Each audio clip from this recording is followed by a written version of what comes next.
Sama halnya landasan hukum semua aktivitas bangsa Indonesia. Landasan idealnya adalah Pancasila. Itu landasan konstitusional. Yang ketiga landasan operasional.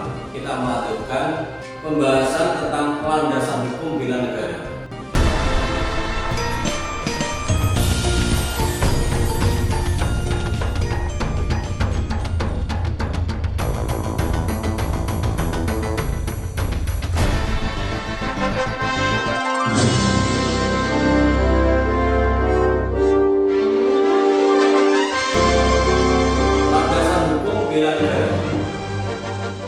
Meskipun belum ada undang-undang yang mengatur secara detail tentang bela negara, namun pemerintah telah mencanangkan program bela negara.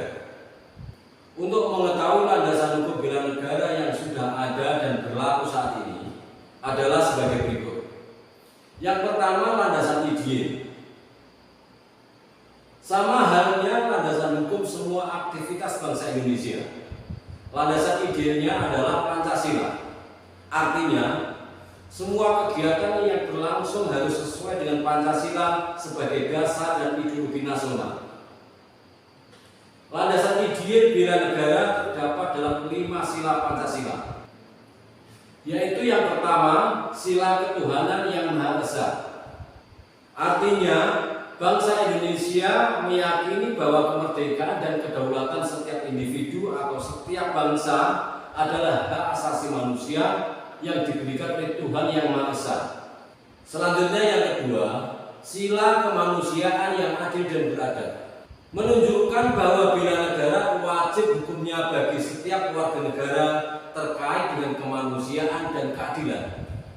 Yang ketiga, sila persatuan Indonesia, merupakan sebuah landasan ideal yang sangat mendasar karena bela negara terkait langsung dengan rasa cinta tanah air dan kewajiban membela negaranya. Yang keempat, sila kerakyatan yang dipimpin oleh hikmah kebijaksanaan dalam permusyawaratan perwakilan, menunjukkan landasan bela negara yang menyeluruh dan terorganisir kemudian diatur oleh negara. Yang kelima, sila keadilan sosial bagi seluruh rakyat Indonesia. Terkandung makna kerja keras ikut serta dalam kegiatan pembangunan yang merupakan perwujudan bela negara dalam kehidupan sehari-hari. Selanjutnya landasan hukum bela negara yang kedua, yaitu landasan konstitusional. Landasan konstitusional bela negara adalah Undang-Undang Dasar 1945 tercantum dalam batang tubuh sebagai berikut. Yang pertama terdapat dalam pasal 27 ayat 3 Undang-Undang Dasar 1945. Tertulis, setiap warga negara berhak dan wajib ikut serta dalam upaya pembela negara. Berdasarkan pasal ini, setiap warga negara berhak dalam upaya membela negaranya, baik secara fisik maupun non-fisik. Selain hak, bela negara adalah kewajiban, terutama apabila negara terjadi keadaan darurat perang. Selanjutnya, landasan konstitusional yang kedua terdapat dalam pasal 30 ayat 1 Undang-Undang Dasar 1945. Tertulis, tiap-tiap warga negara berhak dan ikut serta dalam pertahanan dan keamanan negara. Sekilas dapat berarti kewajiban dan hak membela negara dalam bentuk fisik ketika Indonesia dalam keadaan perang.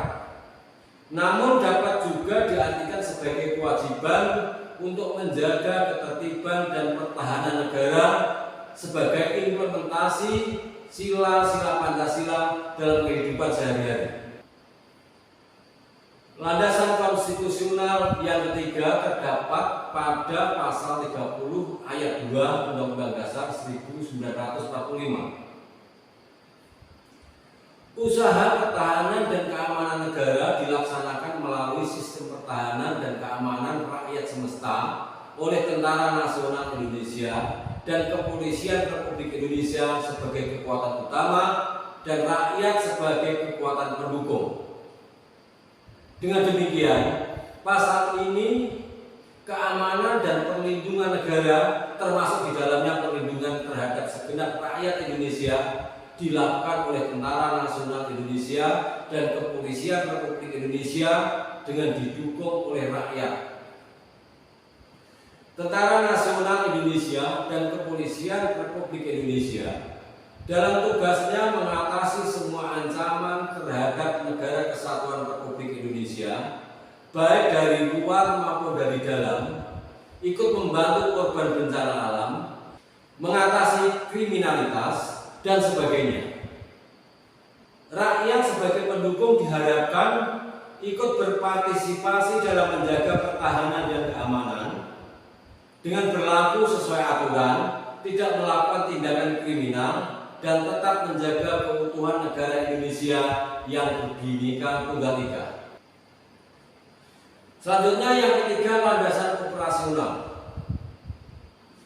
Landasan operasional adalah dasar hukum penyelenggaraan suatu kegiatan dalam negara yang memuat aturannya secara lebih terperinci. Hal ini dilakukan agar semua kegiatan penyelenggaraan negara lebih kuat secara hukum, termasuk dalam hal bela negara. Beberapa landasan operasional bela negara yaitu: yang pertama, Undang-Undang Nomor 39 Tahun 1999 tentang Hak Asasi Manusia. Hak asasi manusia adalah hak dasar yang dimiliki manusia. Dalam undang-undang ini dijelaskan bahwa setiap warga negara mempunyai hak dan kewajiban dalam membela negara sesuai ketentuan yang berlaku. Landasan operasional yang kedua, Undang-Undang Nomor 56 Tahun 1999 tentang Rakyat Terlatih. Pada pasal 1, rakyat terlatih adalah komponen dasar kekuatan pertahanan keamanan negara yang mampu melaksanakan fungsi ketertiban umum, melindungi rakyat, keamanan rakyat, dan perlawanan rakyat dalam rangka penyelenggaraan pertahanan keamanan negara. Selanjutnya, landasan operasional yang ketiga, Undang-Undang Nomor 3 Tahun 2002 tentang Pertahanan Negara. Dalam undang-undang ini dijelaskan secara terperinci tentang pengertian pertahanan negara dan pelaksanaannya yang menganut sistem pertahanan rakyat semesta, yaitu pertahanan yang melibatkan seluruh rakyat Indonesia sesuai kemampuan dan profesinya masing-masing. Dalam pasal 5 Undang-Undang Nomor 3 Tahun 2002 juga disebutkan fungsi pertahanan negara untuk mewujudkan dan mempertahankan seluruh wilayah negara kesatuan Republik Indonesia sebagai satu kesatuan. Keikutsertaan warga negara dalam upaya bela negara diselenggarakan melalui: yang pertama, pendidikan kewarganegaraan; yang kedua, pelatihan dasar kemiliteran; yang ketiga, pengabdian sebagai prajurit TNI secara sukarela atau wajib; dan yang keempat, pengabdian sesuai dengan profesi.